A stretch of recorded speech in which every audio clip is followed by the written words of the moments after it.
So thank you again for coming. Charles Eisenstein, we're very appreciative that you have come and be with us again, as you have.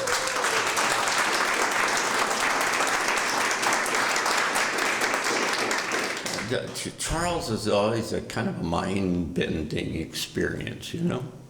He kind of pushes you out there to the edge in not just kind of wild and crazy things, but deeply profound, thoughtful kind of thing. We had a wonderful conversation upstairs. We do this little kind of video interview, I call it Postscript, and we publish it at our newsletter. And by the way, if you're not on our list, we'll put you on the list. So I publish a newsletter called Future Edition, which comes out twice a month, and it doesn't cost anything, and it kind of looks broadly across the horizon about lots of things that are going on. But we do. I put that out on. These postscript interviews out on Future Edition, and we wandered around all the wonderful places this morning, and it was just so fascinating to find somebody that has as supple a mind as this good man. And so we're always happy to have him here. He says he's not an economist, even though he writes a book called Sacred Economy. I mean, it kind of sounds like economy to me. And but he at least is a philosopher and a thinker and a participant and a very wonderful guy, and we're very happy to have you with us. John, what was the name of your friend who was from the Pleiades? Penny Kelly. Penny Kelly. Penny, right. Kelly. Penny Kelly, yes. Yeah. So maybe I'll kind of work backwards from some of the things John was saying. One reason I don't call myself an economist, aside from the fact that I have no training whatsoever in economics, is that to use that word to refer to myself would imply that I'm part of a certain discourse in a certain universe of ideas that I find to be rather too narrow, that encodes the answers already in the terms in which the questions are asked, and is unable to break out of its own confines. So even though I've visited that world and I use some of its terminology and some of its logical constructions, I'm not only am I not an economist, but I'm not actually writing what people recognize as economics. And this idea that the terms of the conversation are confining and that they restrict the answers that we're capable of attaining applies way beyond the field of economics, but also to, well, okay, so John showed us this climate book, and I would just ask you, putting everything that you know, and I don't know like the range of opinion in this room about climate change, whether you think it's a scientific fraud, or you think that humanity has maybe 5 years before a mass extinction event, including ourselves, is underway, or that maybe we just have a little window of opportunity to avert runaway global warming, or there's very possibly a range of opinions in this room. But I want to ask, especially if you are on the despair side of the spectrum of belief on climate change, does your despair take into account the story from Penny Kelly? Because despair is, well, what really despair is, I might say that it's unprocessed grief finding expression through a story. And for that story to give expression to the grief, it has to basically say that it's hopeless. In other words, it's impossible. So despair buys into a certain understanding of what's possible. Does that understanding of what's possible include that a little girl can have visitations from her Pleiadian parents? those do not sit easily side by side. If you're saying, well, the science is settled. For my whole life, the science has been settled about a lot of things like UFOs. How many astronomers believe in UFOs or are willing to publicly admit that? I read one astronomer saying they deserve as much study as Santa Claus. The science is settled. It's faster than light travel is impossible, et cetera, et cetera. There's no way that there could be visitations from other planets. We know that. That's real. Or how about all the well, maybe not all, but many of the topics that are aired in this venue contradict what maybe scientific reality has told us or some other authority tells us about what's real. Really what's going on here in these transition talks is that John Peterson is trying to break reality. Everybody who comes in reveals a crack in the edifice of reality as it has been offered to us, as it has been narrated to us. And you might feel a part of you come alive with each of these hammer blows on the edifice of reality, because the reality as it has been constituted is confining to our souls as well, confining to ourselves. We feel like the place that it offers us as a living being in this universe is too narrow to really accommodate who we are, and more especially who we are becoming. It can maybe accommodate some version of your parents' or grandparents' generation, how to live life as that person, what to think and what to see, and how to be as that person, but it cannot accommodate who we are becoming today and who we are wanting to become. It's too small a reality.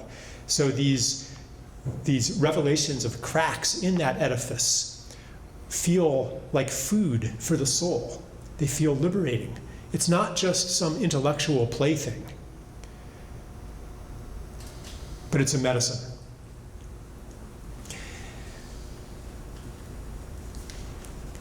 So I'm not saying, and here I want to throw in just a little other piece here. I'm not saying that because science has been settled on so many things that turn out not to be true, that climate science is wrong. That would be illogical. What I'm saying, and what I'm going to flesh out a little bit, is that the playground that it offers us for our minds, and maybe more importantly for our actions in relationship to a living planet, is too small a playground. And one of the things that it does is it invites us into despair.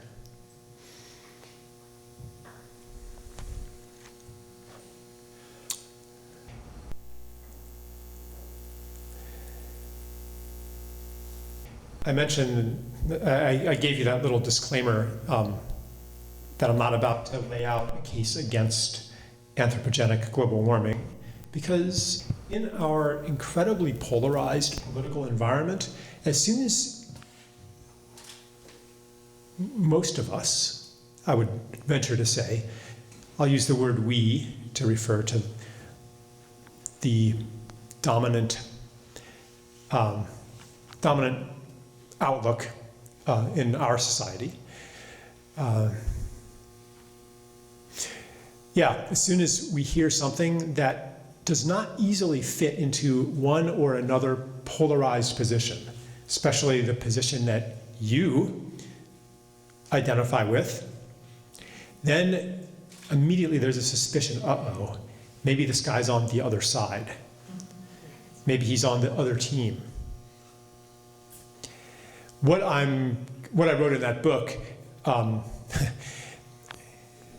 this maybe isn't very good for sales because it doesn't fit into any side.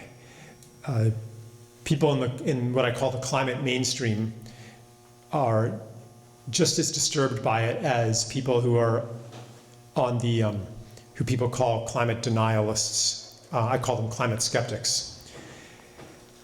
because it doesn't fit into any of the narratives that are on offer, and so people don't really know what to do with it.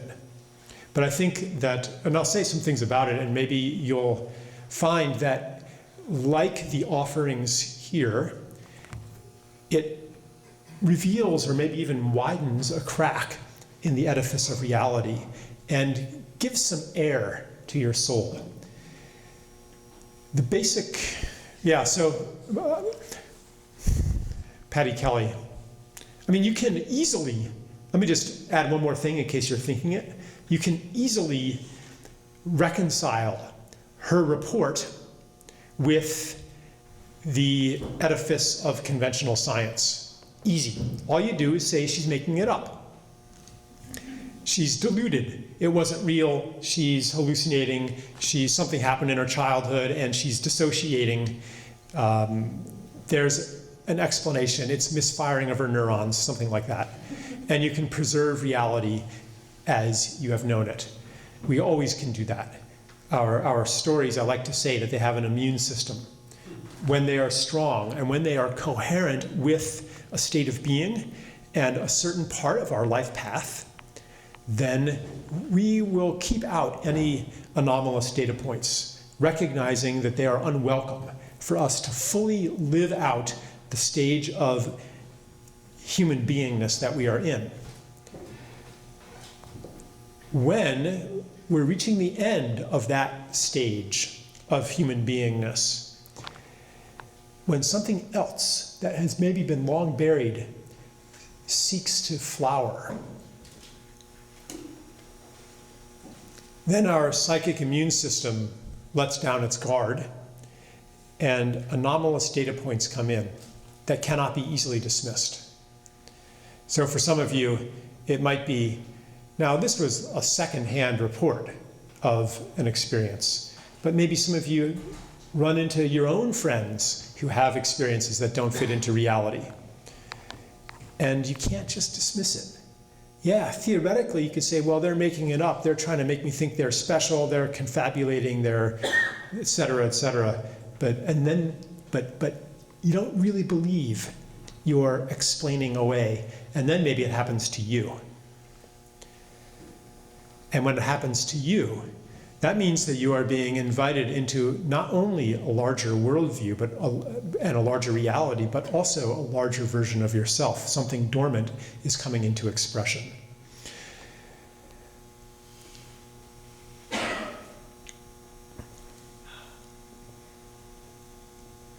As our society disintegrates, reality is falling apart for a lot of people.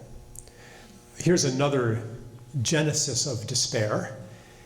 When reality falls apart and there's no new reality to replace it. And it seems that just everything is ending.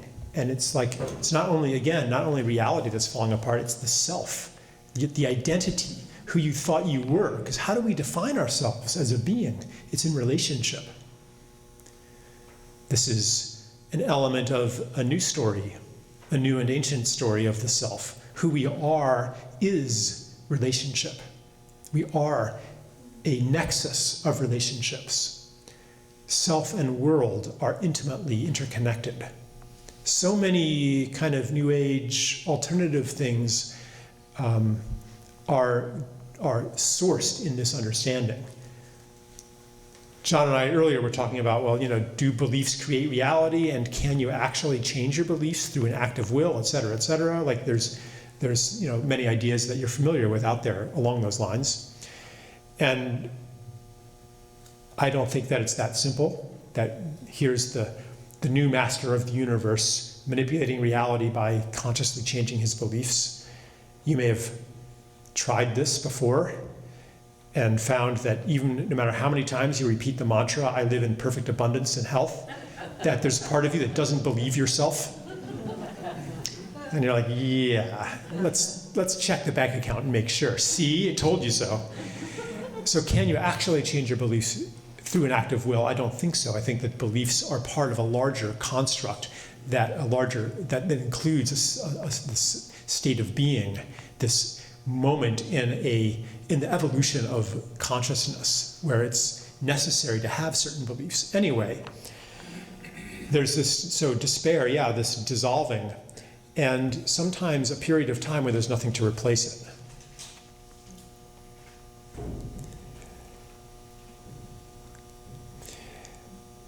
And maybe part of my job is to make some offerings about what might replace it. Offerings that will resonate with who we are becoming today, or who we want to become. So I'm going to offer you some food here in the climate space. I guess I should stop the preamble and talk about it.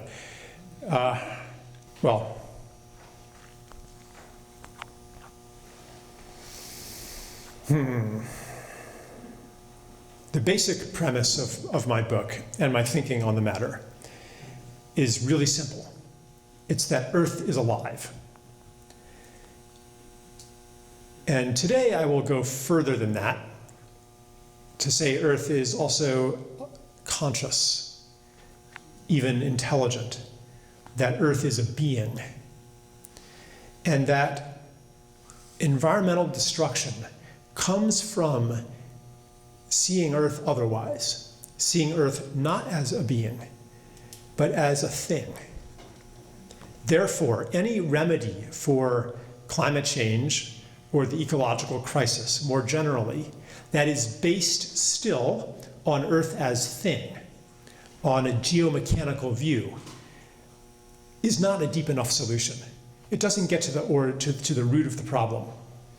It's to more cleverly manipulate natural resources, to invent some other way of powering industrial civilization, to continue the extraction and destruction. Zero carbon fuels. That's not enough. And in fact, because Earth is alive, because it can, like your body, can maintain equilibrium, can maintain constant or relatively, it's more of a dynamic equilibrium, temperature, and the flow of its fluids, just like your body, it can do that. Its organs do that. And what are its organs? Its organs are made of life. The organs are the forests. The organs are the soil and the species, the whales, the fish, the wetlands, the water. The clouds are an organ. The Amazon is an organ. The Congo, an organ of a living being. Seagrass meadows are an organ. Mangroves are an organ. And Earth's ability to maintain an environment suitable for life depends on the health of these organs. So this is a basic principle. Life maintains the conditions for life. Therefore, when we degrade life, when we have cut down half the forests that were once on Earth, when we deplete the oceans to 10% of their original fish biomass, and the whales to maybe 2 or 3 or 5% of their original numbers, and we destroy the soil by plowing it again and again and again, and when we douse the planet in herbicides and insecticides and fungicides and so on and so forth, toxic chemicals again and again, we're degrading the organs, which means that if we continue doing that, even if we cut carbon emissions to 0, the planet still dies of organ failure.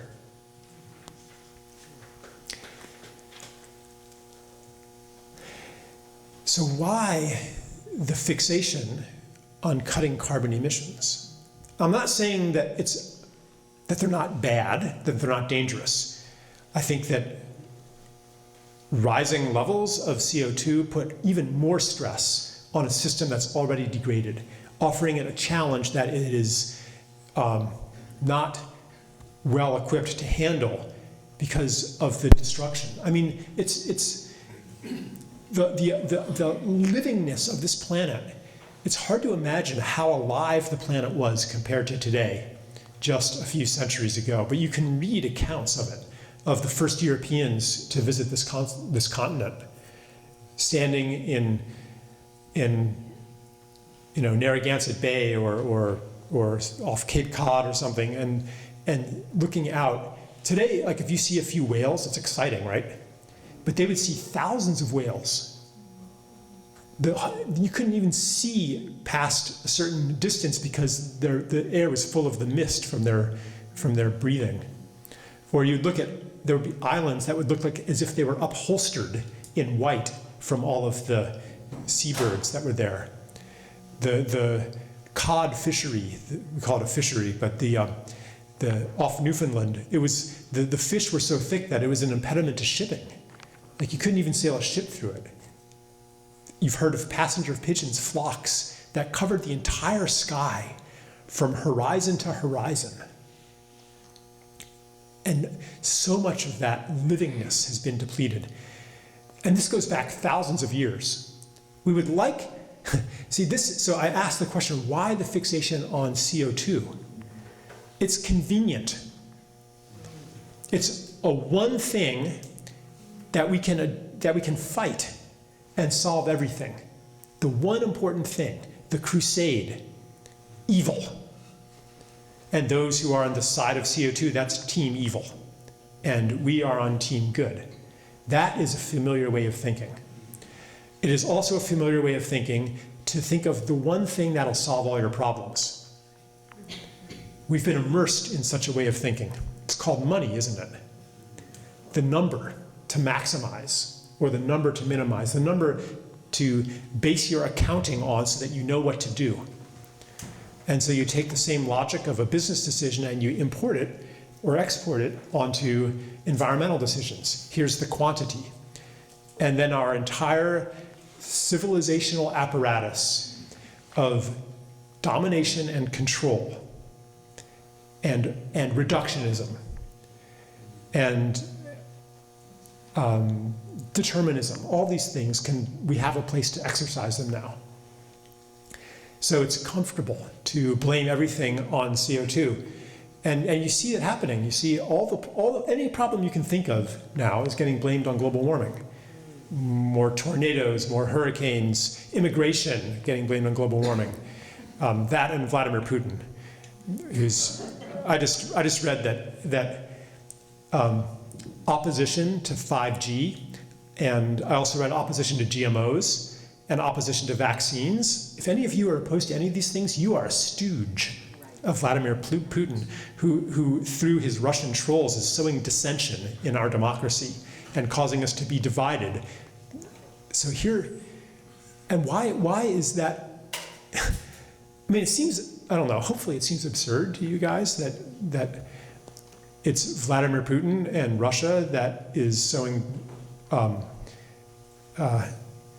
causing doubt that GMOs and 5G and vaccines is a bit more controversial. I'm sure some people are ready to walk out by my mentioning them, but let's just stick with GMOs and 5G. Like, to think that it's anything but good, like, how could that be? How could progress be bad? 5G, yeah, it's like the new cell phone thing. Yeah, I mean, basically it's like, putting like a mini microwave tower like every 200 feet so that we can all be bathed in these beneficial vibrations all the time. and not have to plug anything in to have high bandwidth. Life will be great once that happens. And you'll be able to control your refrigerator from the beach. Haven't you always wanted that? Yeah. And here's like this now that I'm on this detour, like this idea that technology is going to bring us to utopia. And after all of these innovations, is that the best we can do? To have your refrigerator automatically order things from the supermarket because it's monitoring the contents of itself? Like, come on, like, we were supposed to have it was supposed to be a world of love and peace and harmony, and instead it's smart appliances. Anyway, but that's part, like, this breakdown, part of the breakdown of the story is the breakdown of the future. What the future, the story narrated what the future was going to be. And this story goes a couple hundred years back. 150 years ago, it was a future of electrified comfort. Everything was going to be great. And then it was robot servants. And then it was, genetic engineering and nanotechnology eliminating all suffering through the control of brain chemicals. And it always takes a different form. But now, even after so many disappointments, even the form is becoming very unpersuasive. So I was talking about the depletion, the profound depletion of life on Earth, which is to say that the climate alarmists, they're right about at least one thing, which is that there is a very serious crisis. I just don't think that they understand really what the crisis is about. And it goes back, and that's what I was saying, it goes back way before the era of fossil fuels. Did you know that the Greek islands, picture the Greek islands, these rocky, desolate landscapes, they used to be covered in forests. The entire Middle East, Saudi Arabia, the Arabian Desert, that used to be an oak savanna. The Sahara, that used to be a savanna as well. You can find hippopotamus bones and crocodile bones in the Sahara that are only a few thousand years old. Mongolia, same thing. The entire Mediterranean was surrounded by wetlands. So a lot of not all, but most of the deserts on Earth are coincident with civilization, and it's no mystery how it happened. You can read it in ancient texts, like the Epic of Gilgamesh, where basically the king goes out and cuts the forests down. And the wetlands were drained on purpose in Iraq. Well, it's still going on, actually, in Saudi Arabia. They were drained on purpose several thousand years ago. So this has been going on a long time, and it comes from seeing Earth as the object of an engineering project. That is only possible when we think of ourselves as separate from nature and destined to rise above nature. And there's that connection with technological utopia, the electrified comfort, the robot servants, the idea that well-being will come through more and more exact and potent control over material reality. And then we can even spiritualize that and say that the control comes not through material technology, but through spiritual technology. But it's the same mindset of me in the driver's seat, or we, humanity, in the driver's seat. I think that what we call the climate crisis is an invitation into a new story, into a story of participation, into a story of co-creation, into a story that understands that we are not the only beings here. And so the UFO revelations, which are ongoing now, it was in the New York Times a couple years ago, now the Navy is making it official. Like, we were scoffed at for believing that. And now it's like, oh yeah, you were right all along. Okay. Well, that's a suggestion. That's another crack in the wall of we're the only beings here, and we understand the way of the world. We understand the nature of reality. That's a crack in that edifice. And I hope that it is leading to, in fact, I know that it is leading. This is part of a much larger phenomenon, leading to openness to seeing ourselves once again as participants in a world of beingness. And that the Earth is alive too, and that the Earth is intelligent and conscious. When we understand that, then our approach to ecological healing is no longer limited to carbon arithmetic, to carbon accountancy. But we know that any way that we serve life will strengthen life, because life creates the conditions for life. So in my book, for example, I talk a lot about regenerative agriculture, because the soil that has been so damaged to the point where it's this dead medium for growth, this dead medium for crops, where you have your inputs and then there's your outputs, and you can all chemically balance the equation. That has destroyed the soil. It's made it dead. Farmers in the Midwest, like, they can dig up shovelfuls of soil and there's no earthworms in it. And there's no, under a microscope, no mycelia, no insects. It's just this dead medium. Interesting how a story that holds the world as a thing, as a dead thing, creates the image of its story.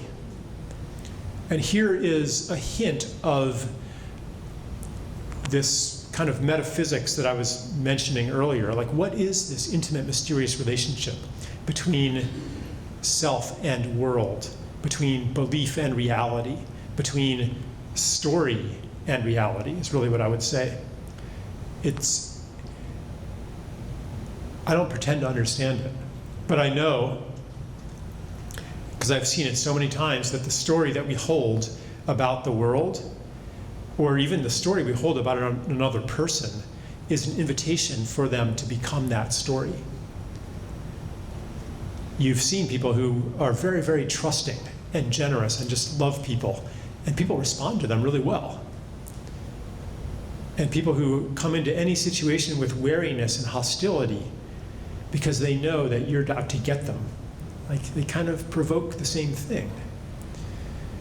If you enter a situation, everybody's trying to get the best deal, and so I'm going to get the best deal too, then you're not going to witness very much generosity. And so if we hold a story of the world as dead, we end up killing the world. That story, and more mundanely, that story enables and facilitates the killing of the world, because who cares? It's just a thing. What reason is there to care about the environment?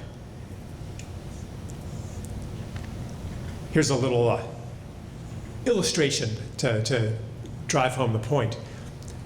I have some children.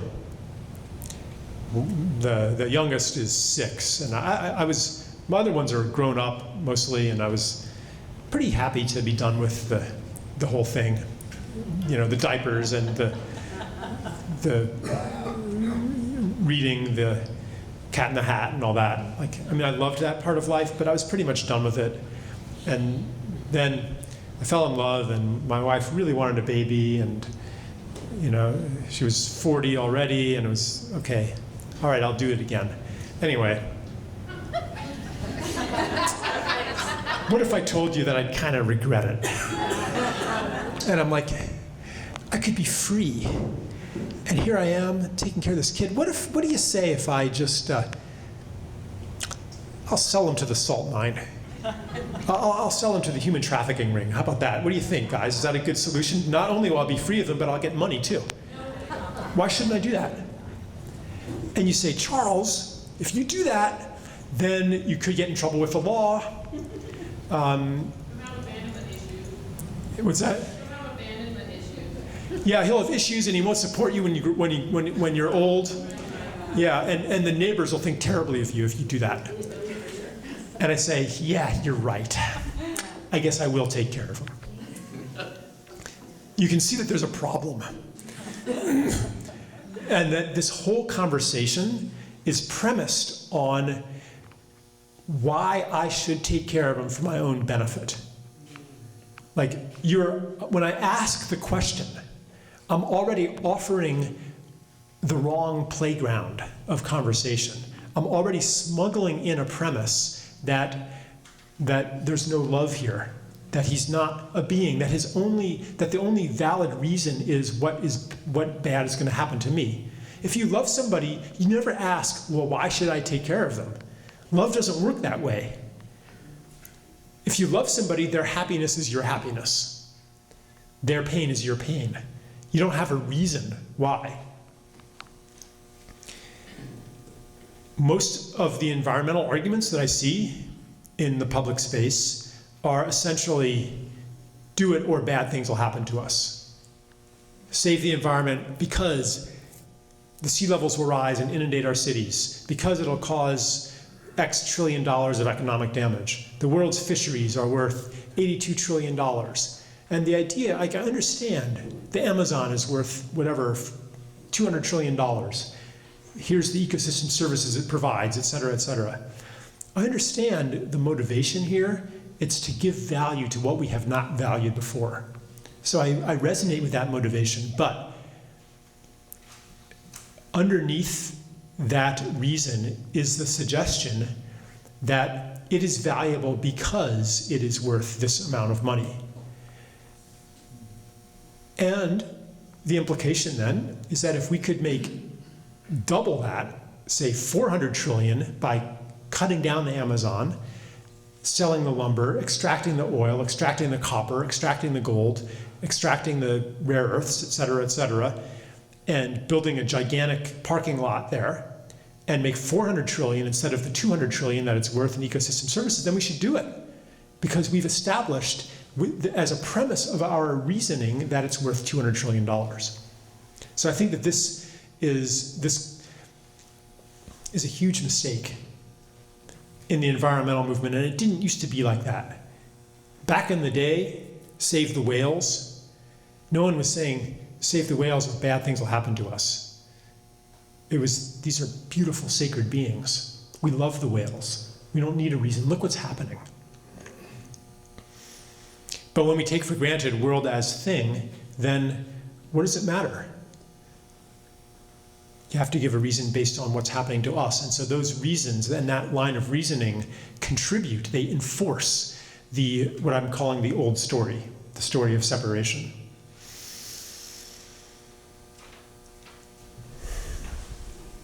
But if you want to sound practical, serious, and scientific, you're almost required to use the vocabulary of Earth as thing. That's why the word sustainability came into vogue, because it's just about what we can sustain. It's not about what we love. It sounds very scientific. But we have to speak their language, don't we? Or do we?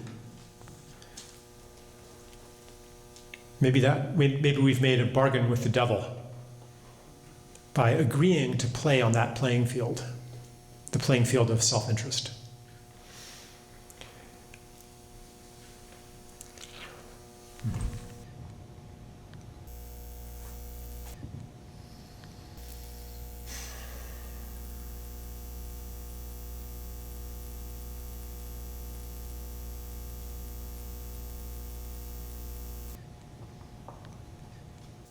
Maybe I'll say one more thing about life creates the conditions for life and the organs of Gaia. Two more things.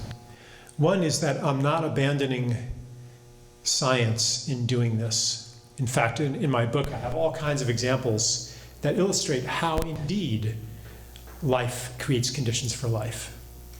How indeed the Amazon, especially the Amazon, regulates the global water cycle.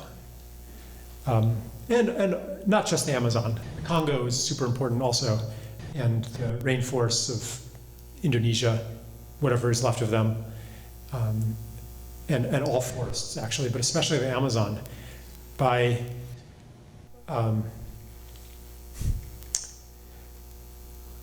well, let's say a little bit about the water cycle. A lot of what gets blamed on global warming is actually caused by disruptions to the water cycle through deforestation and destruction of soil. I mentioned that before. I was talking about regenerative agriculture. I was going to go there. And talking about, in the book, I talk about these farmers who rebuild and enliven soil again through various, I'm not going to go into all the techniques, it's a bit too detailed leveled here, but I learned in school that it takes 500 years to build an inch of topsoil. Do you remember that? Yeah. When you see it as a mere geological process, that's true. But there are farmers out there who are building 1 inch a year, who in the space of 5 or 10 years take their land from a 1/2 inch per hour of rain permeability to 8 inches per hour, which means that, because you know what happens when the soil is dead, the rain puddles on top, a tiny bit soaks down a little bit, and then it quickly evaporates and becomes caked and cracked. Like those pictures of these cracked fields that you see in half the articles about global warming, that's what causes those. Because there's no roots penetrating down, there's no earthworms, there's no organic matter that can soak up water like a sponge. There's no burrows, there's nothing that aerates the soil and allows the rain to penetrate down. So that then, after the rain is gone, there's not anything on the surface to evaporate. Not much evaporates because it's covered in vegetation. And then over time, the vegetation, especially trees, pull the water up from the soil, transpire it through their leaves, create humidity, seed clouds, because a healthy ecosystem has all these bacteria that seed cloud formation. They rise up into the air with the water vapor, and they have ice-nucleating proteins on their coats, and they seed cloud formation, where otherwise you might just have humid haze, and it's called a humid drought. But with a healthy forest, and this works a lot better if it's a virgin forest and not a tree plantation, by the way, like for it to really be an organ. So then you have cloud formation and rain. So it extends the rainy season, preventing drought and preventing flooding too, because when it rains really hard, a lot more than half an inch an hour can rain down on land, and you get flooding. So our relationship to soil, to earth, and to the species that maintain healthy soil and earth, this all gets wiped away when you try to blame everything on CO2. It's not unrelated to CO2, because the way to build healthy soil is actually to draw down CO2 from the air so that it becomes soil organic matter. So these are intimately related. And then so healthy soil, healthy trees, they mitigate drought, mitigate flooding. It's so like the reductionist mindset wants to say, okay, so let's plant lots of trees. But what makes a forest healthy, resilient to disease, resilient to drought? It's not just trees. A forest, too, is a living being. So in some places it needs beavers. Beavers slow down the water. If you look at old maps, like the first surveys that were done of the North American continent in the 18th century, there weren't streams in a lot of places. Like these streams that incise a waterbed onto the earth, they did not exist. What you had was all these marshes and bogs and swamps, because beavers would build a dam every few hundred feet, like 10 or more per mile, that would turn the waterway into a necklace of ponds, into a giant wetlands. So the water, like you wouldn't have flooding. The water would be slowed down. Anyway, so, and then like this whole, it's just mind-boggling how complex an ecosystem is. The beaver ponds become places where fish can breed that eat mosquito larvae. The dead trees that the beavers kill are habitat for bats that also eat more mosquito larvae. You'd think that beavers, with all the standing water, they would cause a mosquito problem, but it's the opposite. And then the fish that then migrate into the sea and come back to spawn, they transport nutrients from the ocean, and the nutrients are necessary for the forest to be healthy. So if you're trying to reduce everything to carbon math, how do you account for the value of a beaver in keeping forests healthy? Like theoretically, maybe you could do it. You could say, well, if the beaver is not creating an environment for fish to spawn so that they end up carrying nitrogen and other nutrients from the ocean so that the forest can become healthier, then we will have X more tons of forest fire caused CO2 in the atmosphere. But that's the same reductionism to say it's valuable because of that, because of this one thing that we hold valuable. It's the same mindset as it's valuable because it brings us X dollars of ecosystem services. So anyway, that's been like a long, like zoom down to like one little thing. What's important is that, from this complexity, what's important to know is that even if we don't understand what the value of a beaver is, or a sea turtle, or a dolphin, we know that it is valuable. We know it by the principle of ecology, by the principle that life creates the conditions for life, and we also know it on the level of the heart, or you could say on a soul level, from the reverence that we naturally feel for living beings when we are unclouded by the ideology that holds them as things, and when we are free of the wounding that keeps us separate. So this leads to the organ of Gaia that we call humanity. And I think we understand that the global climate is connected to the political climate and the psychic climate, the economic climate.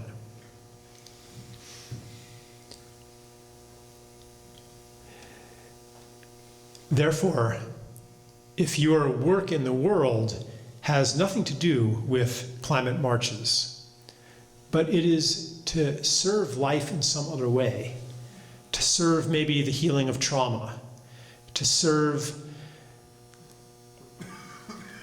the ending of the prison industrial complex, anything that is in service to life, through these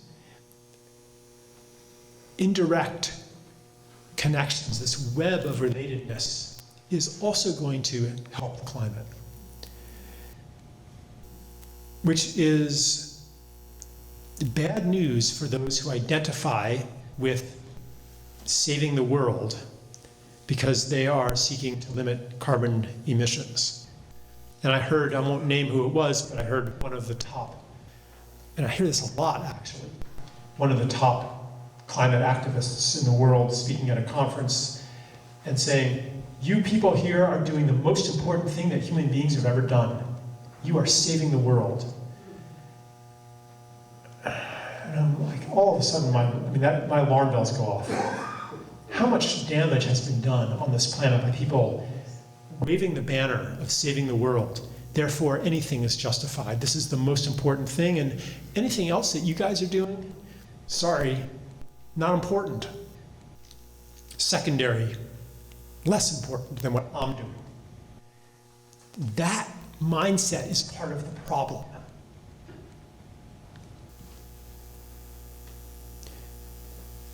It's part of the mindset of devaluing, degrading, dehumanizing, othering the world.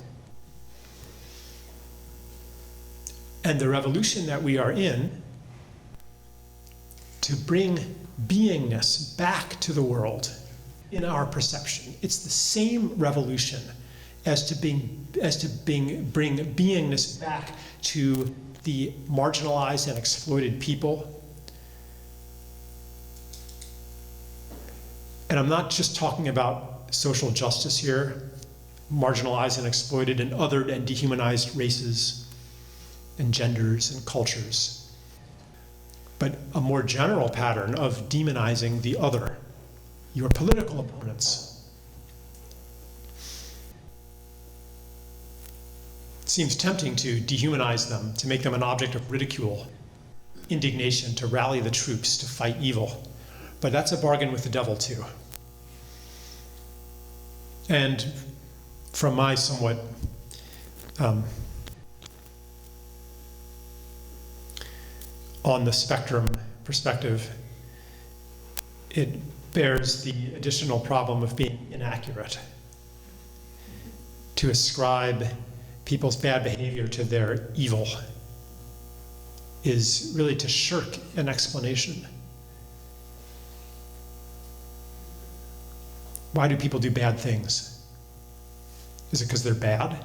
If so, then the only option is to destroy them. And the quest for a bad guy, that's in part a quest to maintain the old story that John Peterson is hammering at with his speakers here. Because that us versus them, good versus evil, that's one of the foundations of the story of separation. The war against evil, the war against chaos, the ascent of humanity over nature. Evil was originally identified with the wild, with chaos. And good was to domesticate, to conquer. And today, despite the best efforts of the powers that be to preserve that familiar duopoly,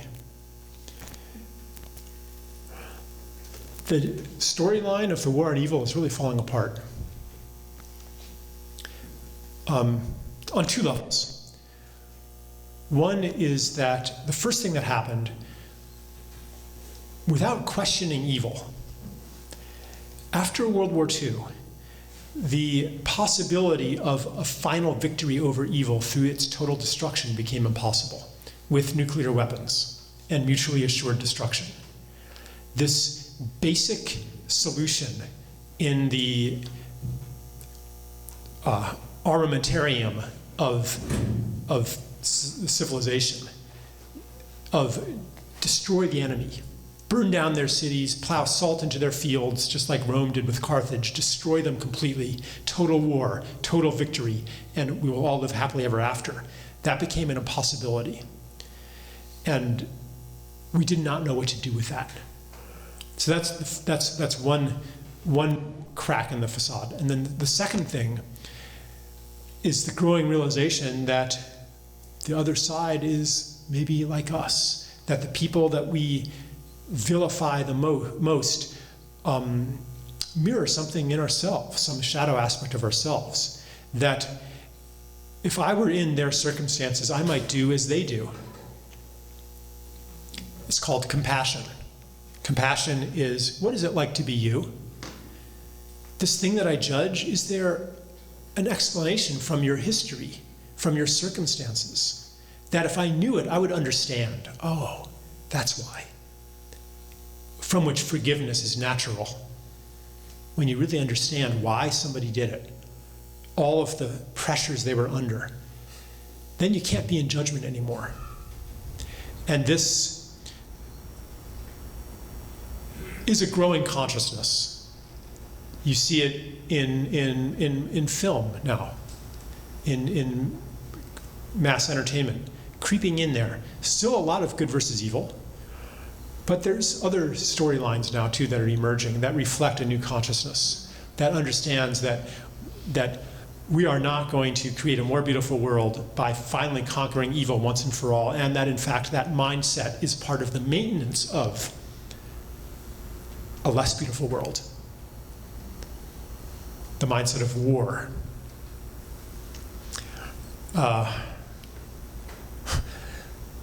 I recently, I saw, am I going too long here? Do we need a break soon? Okay, all right.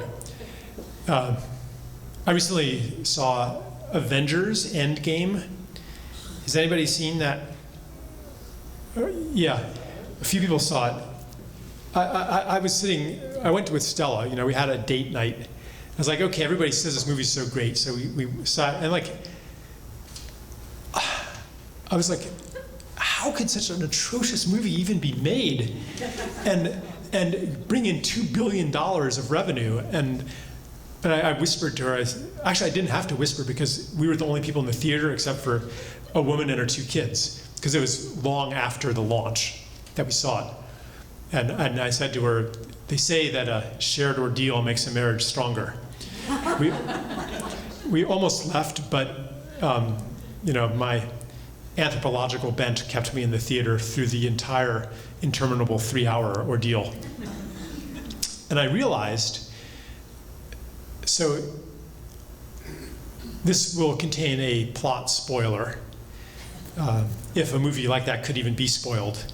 Like, seriously, like, and then like I went and read these reviews of it, and I couldn't find a negative review.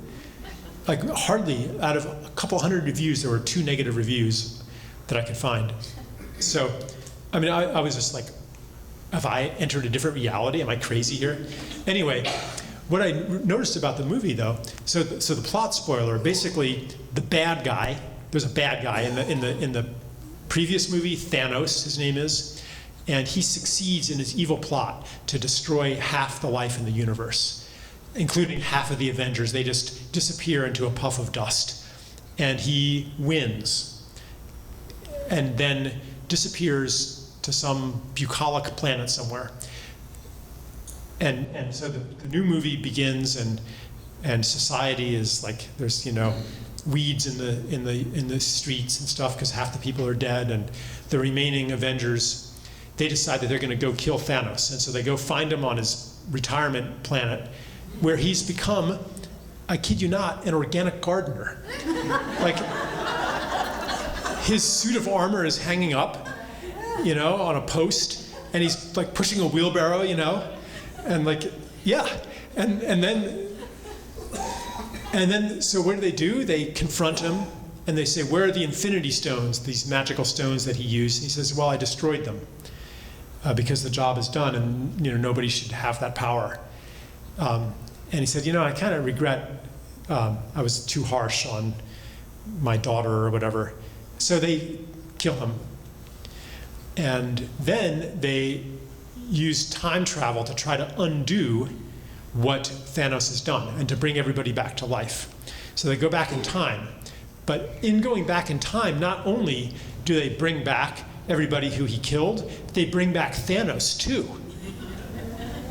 And before they did that, like the Avengers had no reason to live. The one guy, Thor, became like this drunken oaf with no purpose in life. Iron Man became a suburban dad. The whatever guy's name, Hawkeye or whatever, he became like this cheap vigilante. The Hulk became a big green scientist. Like, none of these people were, and they were all like at loose ends until they brought evil back. And now they and the filmmakers knew what to do. Another epic battle between good and evil. And it reminded me, I'm like, wow, this is kind of a political allegory where we defeated evil. I mean, whether it was, okay, anyway, we defeated evil with the fall of the Soviet Union and the fall of the Berlin, the Iron Curtain in whatever, was it 1991 or something? When 89 was the Berlin Wall, and then by 91 the Soviet Union had dissolved. We won, we defeated evil. And then what? Just like Thor, just like the superheroes, we didn't know what to do. We didn't know who we were anymore, because you can only define yourself as good if you identify as the good guy. You can only maintain that identity if there's a foil. So first it became the Colombian drug lords as the new evil. And then 9/11 happened, and it became terrorism, which was supposed to be a permanent war and a permanent evil. And there's all this stuff about the clash of civilizations. But after a few years, people stopped being terrified of terrorism. And it became like this logo, this brand almost. And so a new evil was necessary. So they, just like in the movie, they resuscitated Russia. Like, let's try the same evil that we had way back then. Like, they resuscitated Thanos, they resuscitated Russia, and now Russia is the new evil. But somehow, there's not the dread that we had when I was a kid of the Soviet Union. Like, I had nightmares about it. And the Iron Curtain, the Gulag Archipelago, the evil empire, global communism. Like, it was, and yeah, it was a lot scarier than the attempts to gin up Russia as the new evil. But it's like, And so this is maybe a sign of the death throes of the old story where it's not working anymore. We don't buy it anymore. Anyway, that was quite a detour from climate change, but I think what I'll do is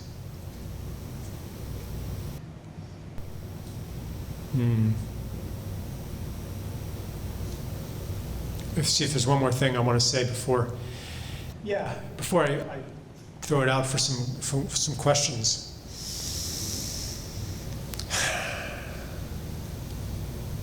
I just want to return to the beginning theme, to Patty Kelly and her far out experiences and all of the things that you may have experienced in your life that signal to you that maybe we don't understand how this world works very well. Maybe the things that we thought were important and the people we thought were important, the people we thought were powerful, are not actually that powerful and that important. Maybe it's the things that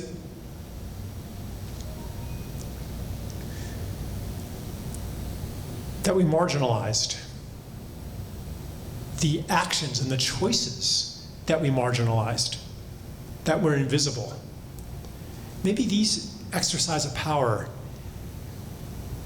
that we are just now beginning to recognize. John and I were talking about this a little bit, how people in power, who we think of as the powerful, presidents and governors and senators and corporate executives and all these people, we project power onto them, but if you put yourself in their position, they don't feel powerful.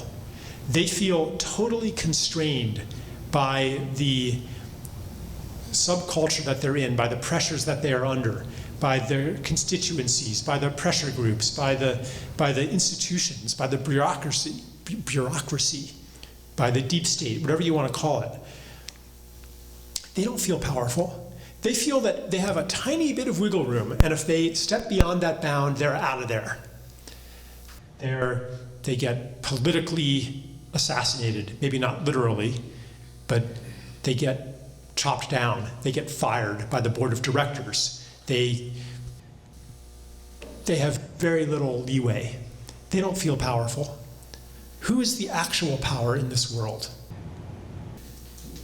As we step into a worldview that's not based on force,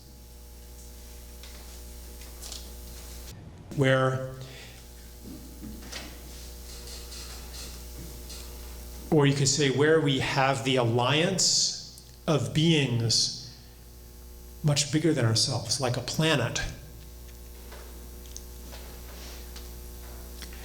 What is powerful is to join that alliance, because then we access powers way beyond ourselves and way beyond the amount of force that we can exert upon the world. Sometimes we experience that power as the power of synchronicity or the power of manifestation, to be at the right place at the right moment.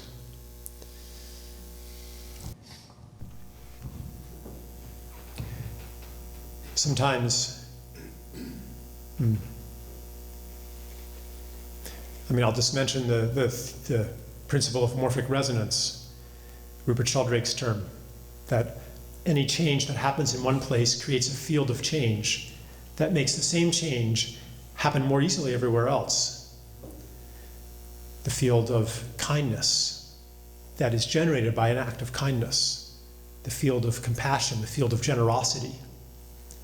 Maybe these are powerful, and maybe when those actions, when that kindness, when that generosity, when that courage happens in a situation where it seems hopeless, where you really had to make a clear choice that I'm only doing this for love, there will be no benefit to me. Maybe those are even more powerful. Maybe it's precisely the things that seem the least powerful in the mindset of separation are actually the most powerful. And that means that the people in this room have just as much power as the people in power. And we can learn then to recognize those moments when our choice, when our action is in fact a prayer that establishes to those beings that are watching which reality we want to live in.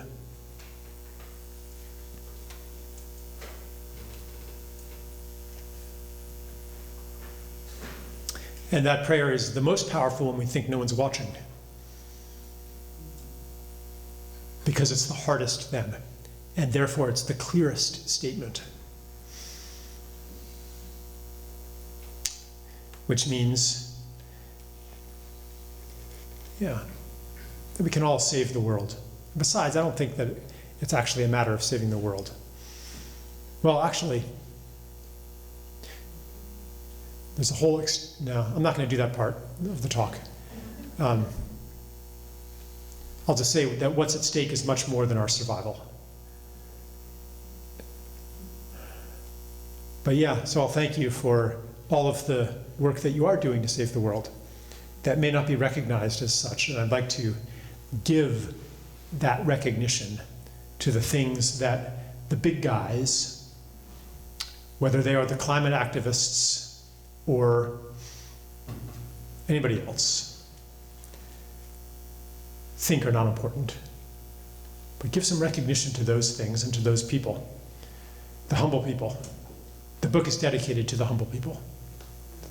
Thank you.